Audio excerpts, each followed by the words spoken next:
Una pregunta recurrente de los lunes, en general de los lunes a la mañana, para empezar a discutir de política es: ¿leíste a Aliotti? En general, por lo menos yo empiezo mis charlas así. Y de ahí se disparan un montón de discusiones, de hipótesis, de posibilidades que puede tener la Argentina, y sobre todo su sistema político, su coyuntura, su cúmulo de coyunturas que vivimos permanentemente y que en este momento cambian mucho. Jorge Aliotti es editor en jefe de la sección política del diario La Nación. Escribe en general los domingos, a veces otros días, o hace algunas columnas también en el canal de TV de La Nación. Es autor además de un libro que salió el año pasado a propósito de los 40 años de la democracia, que se llama La Encrucijada, los dilemas de la democracia argentina. Lo editó Planeta en su colección, su clásica colección Espejo de la Argentina. Hace rato que teníamos programada una conversación desde que intercambiamos por el libro, y creemos que bueno, al final se dio y es un gran momento para poder charlar un poco de política. Jorge, gracias por estar en Círculo Rojo. ¿Cómo estás, Fernando? Muchas gracias por la invitación. No. Tengo 120 preguntas, no voy a poder hacerlas todas, lo más probable es que no pueda hacerlas todas, pero para empezar por algún lado, ya estamos casi a una semana de que se cumplan 4 meses, va pasando el tiempo, que se cumplan 4 meses de la asunción de Javier Milei, planteado en sus propios términos, ¿no? Más allá del juicio de valor, obviamente, ¿no? Pensando en el análisis político, ¿qué balance le podemos hacer? Mira, todos los balances que podamos hacer, en principio, son prematuros. Creo que no está resuelta la hoja de ruta de Milei, el definitivo, ¿no? Creo que estamos en un momento de transición, que es un poco algo que trataba de desarrollar el otro día en la columna, entre lo que fue el primer impulso de Milei tratando de imponer una lógica de shock excepcional, basado en la lógica de que él era una figura distinta, en un contexto distinto, de una crisis muy profunda, y que en consecuencia eso lo habilitaba a exigirle al sistema político una respuesta acorde, excepcional. Y de ahí vino esa primera etapa de la ley ómnibus, vino la primera etapa con el DNU, y yo diría toda una artillería discursiva destinada a acorralar a lo que él llama la casta, entendiendo que la casta debía interpretar en los mismos términos que él había hecho el mandato presidencial y la elección. Bueno, sabemos que ese resultado fue fallido, que eso no salió, que el proceso fue tortuoso y no le dio resultados, y yo creo que ahora pasó una fase de transición donde, en primer lugar, empezó a tomar, acotando medidas, pasó a una fase un poco más minimalista, que tiene que ver con tomar decisiones puntuales, muchas de ellas por decreto, acotando la ley ómnibus, empezando como yo diría, a cortar sus expectativas, al menos de las grandes reformas, que yo creo que van a llevar muchísimo más tiempo, con lo cual ahí yo veo que hay una transición. Y después está la cuestión del diálogo, que es algo todavía sospechoso en términos de cuál puede ser su resultado. La primera etapa fue a los empujones, ahora supuestamente hay instancias de conversación, con los legisladores invitaron a los bloques, con los gobernadores hay un diálogo, pero ahí yo creo que hay un problema de naturaleza para el propio Milei, que es que él no confía, no cree en el resultado de esos diálogos. Lo termina haciendo como concesión, porque de otra manera no puede avanzar, pero no cree realmente que ese sea el camino. Y eso se nota. Se nota porque se suceden las reuniones y nunca termina de cerrarse nada, ¿no? Hoy también hubo una reunión con gobernadores y te dicen, sí, apoyamos la ley, pero ganancias no, el paquete fiscal no nunca terminan de cerrar. Y ese es un problema importante, ¿no? Entonces yo te diría que estamos mirando un personaje muy, muy distinto a lo que conocíamos y que está haciendo un camino bastante particular. Y en el medio, naturalmente, está la cuestión económica, que es la decisiva, y allí, yo te diría que la hoja de ruta hasta ahora exhibe mucha nitidez en lo que tiene que ver con los objetivos fiscales, como camino para reducir la inflación. Yo te diría que no hay dudas, apeló a un recorte muy rústico, muy general, muy abarcativo. Creo que tiene algunas dudas en las cuestiones monetarias, que en algún momento ahí yo lo veo como que va y viene, o sea, en lo que no se mueve en lo fiscal, en lo que fue y vino fue lo monetario, en algún momento era la dolarización, después no fue más, Bueno, ahora está el levantamiento del cepo, pero sin necesariamente ir a una canasta de monedas. Ahí lo veo como viendo cuál es la factibilidad. Y después veo fuera de agenda, fuera de discurso, todo lo que tenga que ver con la reactivación o con el plano productivo, que es lo que la gente está viendo. La gente empieza a preocuparse un poquito menos de la inflación porque va bajando y se preocupa mucho más por decir, bueno, pero ¿cuándo empieza el repunte? Yo creo que estamos en el medio de ese proceso. ¿Y crees que, porque uno mira, desde el punto de vista político, uno mira los intentos que vos relatabas recién, ley ómnibus, DNU, bastante frustrados todos, ¿no? Aunque el DNU tenga vigencia en algunos términos, ¿no? Como en el laboral trabado por la justicia. Ahora, visto en general, parece un gobierno que no tiene ningún, que no invoca una, ¿no? O sea, no muestra una con la que gana. ¿Cuánto le puede durar eso de decir, bueno, pero se demuestra por la negativa, demuestro que la casta son ellos porque me traban a mí, no solamente para la percepción de la gente, sino también los poderes fácticos, para llamarlo de alguna manera, el Fondo Monetario Internacional, la gente que le dice de distintas maneras, mirá, dale volumen político a este ajuste o a este proyecto a mediano plazo? Bueno, eso es bien interesante, ¿no? Porque ahí yo creo que también hay una transición cuyo resultado no conocemos. Me da la impresión de que si pudiéramos hacerle un análisis al cerebro de Milei lo único que tiene como objetivo real es equilibrio fiscal y bajar la inflación. Ese es, te diría, no el medio, sino el fin al cual él aspira. Desde ese punto de vista, la ley es accesoria, el DNU es relativamente accesorio, porque en tanto y en cuanto él tenga herramientas para bajar el déficit, su objetivo está cumplido. Después yo creo que hubo mucha narrativa diciendo, bueno, en realidad yo la ley tampoco que la quería, todas esas cuestiones. A mí me parece que esto que vos estás mencionando es parte de otra de las transiciones en las que está Milei, que le están diciendo, mirá, esto es lo que te demandábamos, pero no te va a alcanzar para gobernar 4 años. Necesitas algo más. Y es ahí donde aparece esta dimensión en la cual el Fondo Monetario juega un papel, Estados Unidos juega un papel, los embajadores europeos han conversado también sobre el mismo tema, que es decir, cuál es la viabilidad del gobierno, la sustentabilidad si no se puede sacar ni siquiera un proyecto de ley hasta el momento. No puede seguir gobernando solo con ajuste fiscal para lograr equilibrar las cuentas y reducir la inflación. Eso no es un plan de gobierno. Entonces, yo creo que él empieza a sospechar que ya no es tan aleatorio esos gestos simbólicos de poder tener logros objetivos, que además son los que le permitirían, según su plan, hacer reformas de mayor calado, ¿no? Porque hasta ahora, concretamente, lo que está haciendo tiene que ver estrictamente con el tema fiscal, ¿no? Entonces, él tiene un proyecto muy ambicioso, entonces todo eso queda anulado solo por este planteo de la reducción de la inflación. Me da la impresión de que ahí también está recalibrando. Están escuchando a Jorge Liotti, él es editor y columnista además del diario La Nación, autor de un libro que se titula La encrucijada, los dilemas de la democracia argentina, que salió el año pasado, editado por Planeta. Tratando de llevarte un poco al registro del libro, que es una mirada de la Argentina a mediano plazo, a media distancia y quizás a larga distancia también, de cuál es la crisis de la Argentina de los últimos 40, 50 años.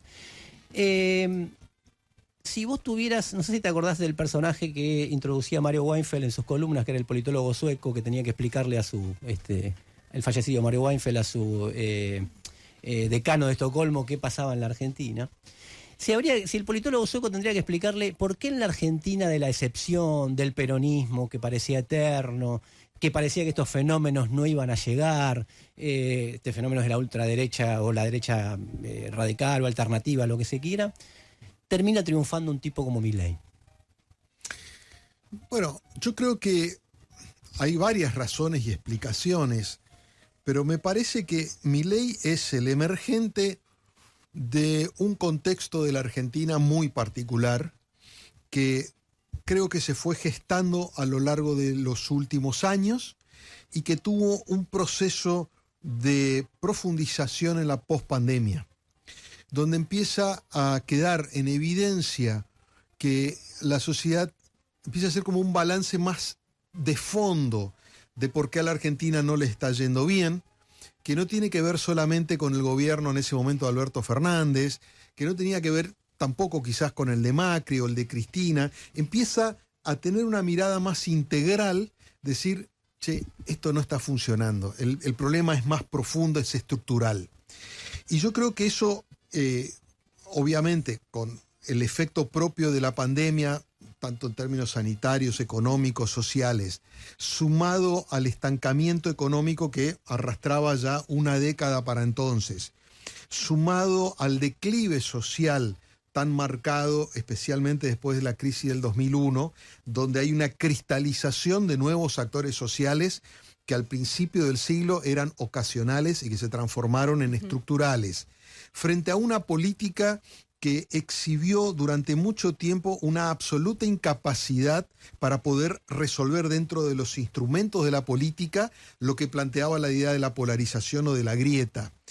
Todo eso yo creo que fue germinando de un modo tal que si uno mira el recorrido de las encuestas, sobre todo las cualitativas, vas a encontrar un patrón sistemático desde mediados del 21 hasta el 2023 que da cuenta de ese estado de ánimo, estado de situación general, y que mostraba un rechazo fuerte al gobierno, que ya estaba muy planteado desde el 2022, y al mismo tiempo el dato que probablemente pasaba más desapercibido era que Juntos por el Cambio, que era la principal fuerza opositora, nunca perforaba el 35%. En una situación económica uno podría decir la oposición debe ganar por el 20%. Entonces, si vos sumás todo eso, de alguna manera te da el marco de referencia en el cual Milei tiene sentido. Y desde mi punto de vista y contrafáctico, obviamente, si no estaba Milei, algún Milei hubiese ocurrido. Lo que pasó el año pasado fue un dilema de representación del sistema democrático que te diría hasta que Milei logra oxigenar de alguna manera y ser una válvula de escape frente a una sociedad que estaba totalmente atrapada, desilusionada, desanimada y desconectada, ¿no? Bueno, la salida fue Milei. Muy al borde del sistema, o sea, ya estamos rascando la olla del sistema, estamos muy al límite. Entonces, y Milei juega al límite, ¿no? De hecho, algunos de estos actores que mencionábamos externos recién te plantean inquietudes. Che, Milei puede llegar a ir más allá de lo que el sistema permite, puede empezar en una deriva más autocrática. O sea, hay como fantasías y fantasmas porque el personaje es muy particular, ¿no? Entonces, en ese contexto yo creo que Milei tiene sentido, es la respuesta que encontró una sociedad desesperada, angustiada, frente a un contexto muy especial. En el libro hay varios capítulos que a mí me interesaron mucho. El capítulo de redes sociales, que probablemente redes sociales lo llamo así en general, ¿no? La transformación del mundo digital y la transformación del mundo. Tomás autores que hablan de la transformación de la subjetividad en términos de percepción, de lectura, ¿no? De la realidad a partir de las redes sociales, que me pareció muy interesante. Hay otro en el que hablas de la pulsión igualitaria de la sociedad argentina, que me pareció muy interesante también, tomando autores clásicos como Juan Carlos Torre, entre otros, ¿no? Milei, ya sé que la pregunta muy probablemente es muy apresurada, ¿no? Pero ¿cómo ves que va a jugar eso, esa subjetividad, esa estructura histórica, esa tradición de la sociedad argentina frente a un proyecto que en principio apeló a esa bronca, apeló a esa desafección con el sistema político, pero más bien le propone todo lo contrario? O sea, le propone un régimen económico jerárquico, en donde el pobre sea pobre. ¿Cómo crees que va a jugar eso en el proyecto de Milei? Bueno, yo te diría, el año pasado, en la elección, Milei se impone con ese discurso que vos decís, a pesar de esa tradición de esa pulsión igualitaria, por el enojo, por el desencanto, por tantos años de no encontrar el rumbo. Entonces, la bronca prevaleció sobre eso. Ahora, yo creo que me pregunto, y en estos momentos estamos viendo varios debates directa o indirectamente vinculados con esa lógica, decir, bueno, el apoyo a Milei, ¿qué quiere decir? Claro. ¿Hasta dónde llega? Y si vos mirás fino, te vas a dar cuenta, incluso en las encuestas en general de ahora, que el respaldo mayoritario a Milei, o sea, más del 50% en general se mantiene. Hay un leve crecimiento de la expectativa, entonces vos decís, bueno, la gente sigue comprando ese mensaje del año pasado. Pero cuando entras, y el año pasado antes, durante la campaña ocurría lo mismo, cuando vos entras a diseccionar, ahí aparece, digamos, los rezagos de esa pulsión igualitaria. Entonces vos decís, hay que reducir el déficit fiscal. Sí, hay que reducir porque se gasta demasiado. Perfecto. Bueno, el primer rubro en el presupuesto nacional es jubilaciones, es el que más lleva. ¿Tocamos jubilaciones? No, jubilaciones no, muy sensible, bueno, listo. Claro. Segundo punto es subsidios al transporte y a la energía, en volumen de lo que representa, ¿no? Porque después están todas las discusiones de lo que gasta la política. Lamentablemente todo eso es muy poco. Los gastos fuertes son los que tienen impacto social. No, transporte y energía, no, porque me va a aumentar la tarifa. Entonces, vos empezás a desagregar y otra vez aparece esa pulsión igualitaria que el año pasado pareció quedar reducida, al punto tal de que se ha producido, digamos, Milei ha ganado en lugares a los cuales claramente había prometido perjudicar, ¿no? El caso de Tierra del Fuego probablemente sea el más visible. Finalmente, hasta ahora, no adoptó medidas de sacar el régimen de promoción industrial, pero dijo, yo lo voy a eliminar, y ganó en Tierra del Fuego. Entonces, por eso digo que me parece que fue una sociedad en shock la que votó, y que ahora, cuando empieza a desagregarse, digamos, lo que implica este plan, yo creo que va a empezar a tensionar muy fuertemente si no hay resultados favorables. Y agrego una más, después lo dejo, chicos, a los que quieran preguntar. Vinculada con esto, ¿qué rol le ves? Y lo escribiste en alguna de tus columnas y ahora pareciera que vuelve a empezar a emerger, que está vinculado con esto, con el paro de los docentes hoy, la movilización. Personalmente creo que sin acción callejera, sin movilización, es muy difícil que la traducción superestructural política haya cambios cualitativos, pero eso es una posición, una expresión de deseo. En términos de análisis, ¿qué rol le ves en lo inmediato y en lo mediato a la calle frente al gobierno de Milei?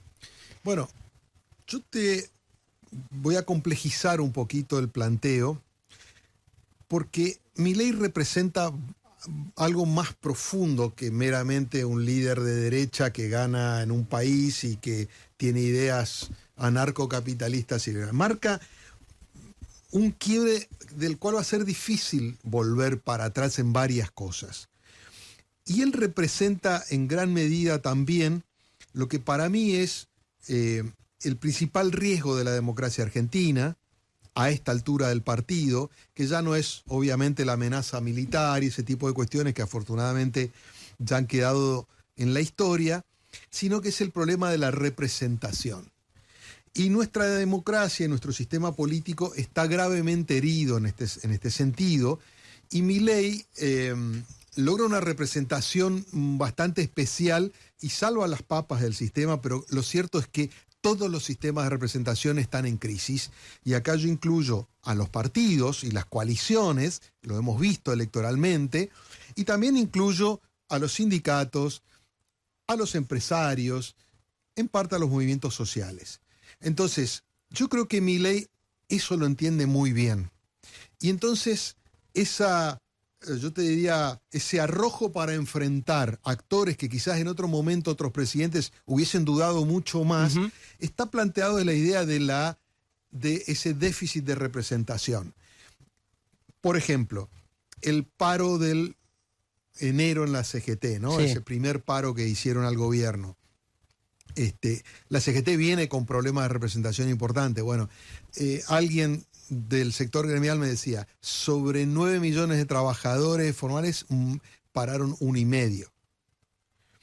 Y esa discusión la tenés ahora de vuelta cuando están analizando un nuevo paro o alguna movilización, 1 de mayo, en fin. Eso complica. El hecho de que en el sistema político el que se pone enfrente de Milei termina perdiendo porque te embiste y te destruye. Bueno, en el fondo está hablando de un problema de representación. Entonces, yo creo que la interpelación de Milei al sistema en su conjunto, y en esto me refiero a partidos, dirigentes, gremios, incluso organizaciones sociales, es muy profunda y es muy fuerte. Entonces, van a tener que pensar en forma muy astuta de qué manera pararse, no sé si enfrente o al costado, en paralelo, cómo lidiar con este personaje que los interpela desde otro lugar. Y entonces, ahí vuelvo al tema de la calle. A mí me da la impresión de que si la reacción es la reacción de estos sectores organizados que buscan movilizar a la gente, van a encontrarse con este déficit que estoy mencionando. Si la calle es expresión genuina de sectores sociales que llegan a un límite de su capacidad de tolerancia económica, social o lo que fuera, va a ser otra la discusión, y yo creo que frente a eso Milei va a estar muy atento, porque de hecho él construye sobre la tierra árida que han dejado otros. Pero a eso él le presta atención, él mira las encuestas todo el tiempo. Entonces, él puede enfrentar claramente una movilización organizada de movimientos sociales o de sindicatos. Distinta es la gente inorgánica, eso sería otra historia. Están escuchando a Jorge Liotti, él es editor en jefe del diario, de la sección política del diario La Nación, autor de un libro que estamos conversando, cruzándolo también con la coyuntura política actual, que es La encrucijada de los dilemas de la democracia en la Argentina. Pablo Ceres. Justamente en el libro, La última encrucijada, le dedicás un capítulo a Menem, y ahí decís que los gobiernos disruptivos, bueno, como el de Menem, hoy también se puede pensar en eso, suelen actuar o suelen responder sobre urgencias, ¿no?, de una crisis. Ahí vos obviamente mencionás la hiper. Hoy parece cumplirse esa premisa, digamos, esa parte, pero ¿qué te parece el contexto actual? O sea, ¿complica o facilita, o según en qué reforma estemos pensando, a un gobierno como el de Milei, ¿no?, con las características que tiene? Bueno, en el libro, un poco lo que se marca en ese sentido es que los gobiernos más reformistas vinieron después de crisis fuertes. Claro. Un caso es Menem después de la hiper, el otro caso es Kirchner, Néstor Kirchner, después de la crisis del 2001. Claro. O dual de Kirchner, ¿no? Entonces, el tema es que eso generó una especie de jurisprudencia según la cual para hacer reformas profundas vos tenés que tener una crisis arrasadora que deje todo al descubierto y que vos trabajes sobre una tabla rasa, ¿no? Por distintas razones, que si querés después profundizamos, en los últimos 22, ya estamos 23 años, no hubo crisis como nosotros las entendemos por estallido, las llamo yo, ¿no? O sea, Claro. gente en la calle protestando, cacerolazos, saqueos, etcétera. Lo que hemos visto en el 89, lo que hemos visto en el 2001. La crisis ha sido una crisis por acumulación, una crisis larvada, donde claramente todos hemos desmejorado nuestra situación, pero no estalló. No estalló por varias razones. Yo creo que también la sociedad argentina generó anticuerpos, la dirigencia creo que entendió un poco que cuando vos encendés la mecha después no sabés dónde termina. La única vez que yo vi a la dirigencia política con miedo real fue en la crisis del 2001, pensaban que literalmente los colgaban en la plaza y eso los puso frente a una situación inédita. Eso no ha venido ocurriendo. Entonces, lo que vino pasando es, ¿hay posibilidades de reformas sin crisis por estallido? Bueno, Macri terminó diciendo, yo quise hacer las reformas, pero la gente no estaba tan disconforme, entonces yo no podía hacer reformas tan profundas. Eso alimentó un poco en algunos sectores, poquitos, gracias a Dios, algunos sectores empresarios, esta idea de que, bueno, si viene la crisis es mejor porque sana, ¿no? Yo creo que Milei está operando sobre una crisis que no terminó de estallar, que la sociedad percibió muy profunda y que él trabajó, desde mi punto de vista, exitosamente en términos de instalación, es la peor herencia en la historia argentina. Para mí eso suple o intenta suplir el estallido, ¿no? Decirle, miren, estábamos ahí a 1 metro del estallido, entonces hay que hacer un montón de cosas porque si no, sí volamos por el aire. Y es lo que está tratando de hacer. La sociedad argentina, un sector aparentemente mayoritario, todavía sigue acompañando. Volvemos a la pregunta anterior, ¿hasta qué punto? Pero bueno, es un experimento raro para la historia reciente de la Argentina, que es un gobierno muy reformista sin estallido. Estamos viendo el resultado. Claro, y pensando un poco en algo que decías al principio, ¿no? Con esto que el objetivo que tiene Milei en la cabeza es el tema de la inflación junto con el equilibrio fiscal. Contás en el libro que Menem, aunque tomó un montón de medidas, una cosa que le costó mucho fue estabilizar justamente la inflación. Tardó más, o sea, su primer año no lo logró. O sea, ¿qué le pasa a Milei con eso? ¿Porque tiene ese tiempo extra? No, yo creo que los tiempos cambiaron. De hecho, ahí yo menciono una pregunta contrafáctica sin respuesta, Menem introduce la convertibilidad, que es la que termina de resolver la inflación en el 91, llevaba más de un año y medio de gobierno. Y una hiper en el medio, ¿no? Una inflación disparada en el medio. Tuvo un pico en el medio muy fuerte, o sea, todos recordamos la del 89 porque es la que termina con Alfonsín, claro. Pero él tuvo un pico de hiperinflación en el 91. Y la pregunta un poco que yo me hacía era, ¿Menem hubiese tenido margen para desplegar un plan como el de la convertibilidad si estábamos con mandato de 4 años? Porque en ese momento teníamos los de 6. Entonces, el gobierno tenía un margen por delante. Hoy los plazos son mucho más acotados. Claro. No estoy invitando a volver al periodo de 6, porque claro. Tiene pros y contras, ¿no? Pero el periodo de 6 hoy sería muy difícil de sostener. Entonces, ¿qué es lo que hace? Si un gobierno, por ejemplo, como el de Menem, al asomarte a la elección de medio término, tiene una hiper, pierde la de medio término, empieza el declive y chau. ¿Qué es lo que le pasó en gran medida? No en la elección de medio término, pero en el libro yo menciono algo, una hipótesis totalmente acientífica, que es lo que yo llamo, digamos, el trauma o el dilema del tercer año. Los gobiernos se terminan al tercer año y el cuarto no saben qué hacer. Si vos te fijás, por lo menos en los últimos gobiernos, el de Cristina devalúa en el principio del 2014, a partir de ahí ya empieza una declinación, la percepción de que no le puede encontrar el rumbo a la economía, pierde la elección. Macri tiene el declive más profundo en el 2018, cuando, digamos, no le encuentra la vuelta al tema financiero, le recortan la asistencia externa, termina en el Fondo Monetario, le faltaba un año y medio, a partir de ahí Macri corrió de atrás, nunca más pudo recuperar ni la agenda, ni la iniciativa, ni nada. Y a Alberto Fernández le pasa con la crisis de la salida de Guzmán, que se produce a mediados del 2022, recordarán ese julio tremendo, que con Batakis, que parecía que se descalibraba todo. A partir de ahí viene Massa, y fíjate que Massa le quedaba un año y pico, ya lo que hace es administrar lo que podía y lo que le quedaba, ¿no? Y bueno, después terminó tocando todas las variables y demás. No logró instrumentar un plan en serio o rectificar. O sea, le sobró un año y medio. Entonces, los gobiernos llegan con muy poca capacidad y oxígeno a la instancia final de su gobierno, por lo menos los últimos 3 gobiernos, ¿no? ¿Pablo? Sí, en el cierre del libro, lo titulé El fracaso más estrepitoso, haces como un repaso histórico conceptual. El que no leía no venía acá, te avisé. Así que nos tomaron prueba. Un repaso histórico conceptual. Yo les agradezco mucho porque he dado varias notas y me alegra poder interactuar en base al texto. No, es muy interesante porque como una historia resumida de los últimos 40 años, te interpreto, tomando tus palabras, por ejemplo, Tomás Gerchunov, para decir, bueno, como que Argentina perdió el rumbo económico y que reditas la idea de Diamant de que oscila de un lado a otro de políticas económicas de signo opuesto sin encontrar el rumbo, y toda esa descripción está muy interesante, el devenir económico, el desencuentro de un rumbo.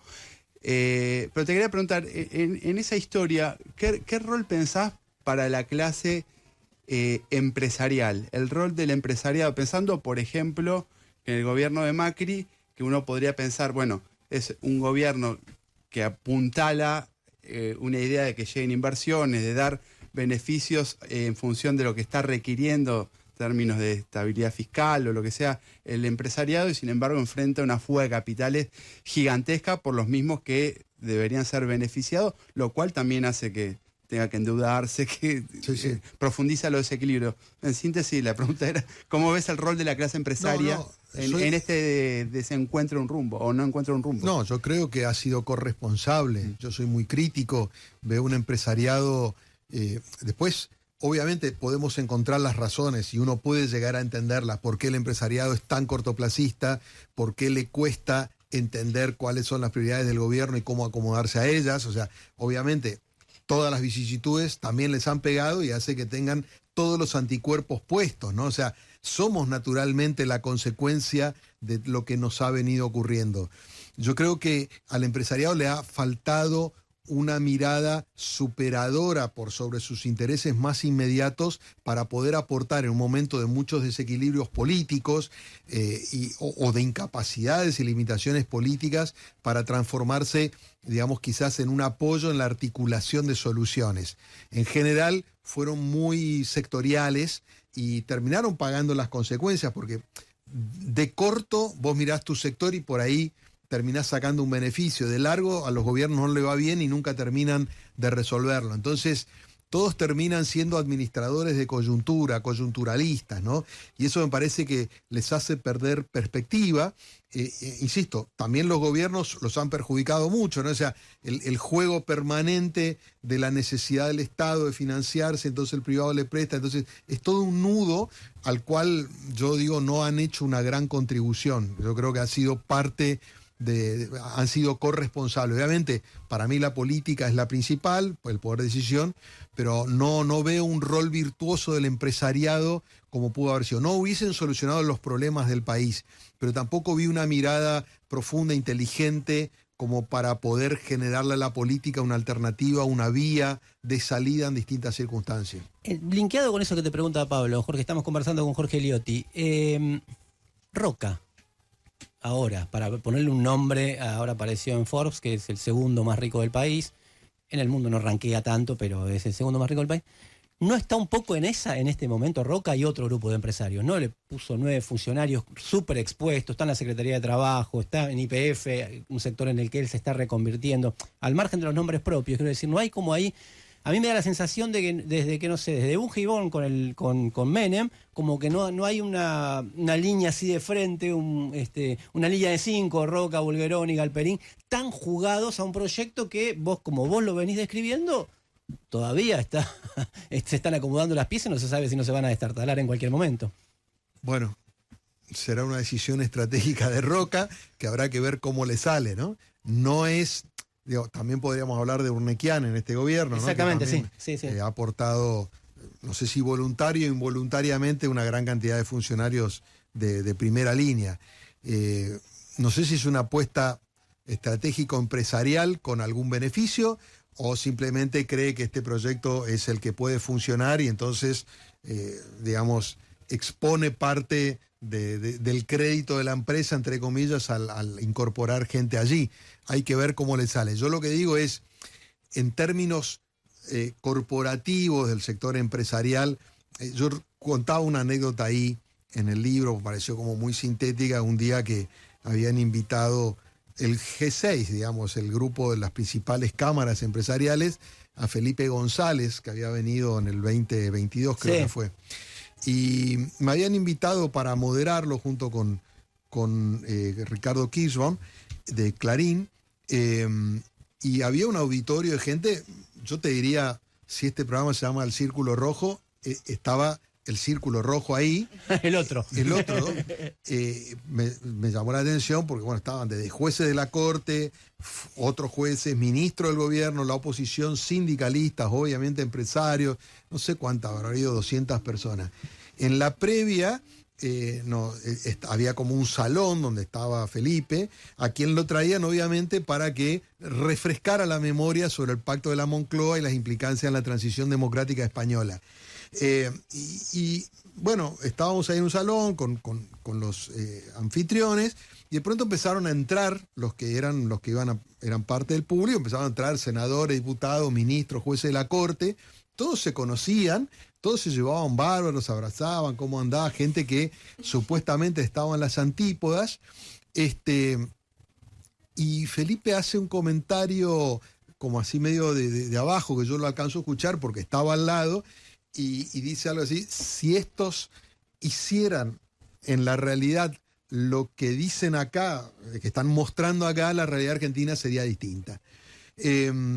Después sale, obviamente da su charla, nosotros le hacemos preguntas y bueno, hace una apelación muy fuerte. Es más, él, me acuerdo que en ese momento dijo hay que lograr ciertos acuerdos antes de la elección. Bueno, trató de bajar línea, todos estuvieron maravillosos, es un gran orador, terminó y dije, bueno, se terminó, ¿no?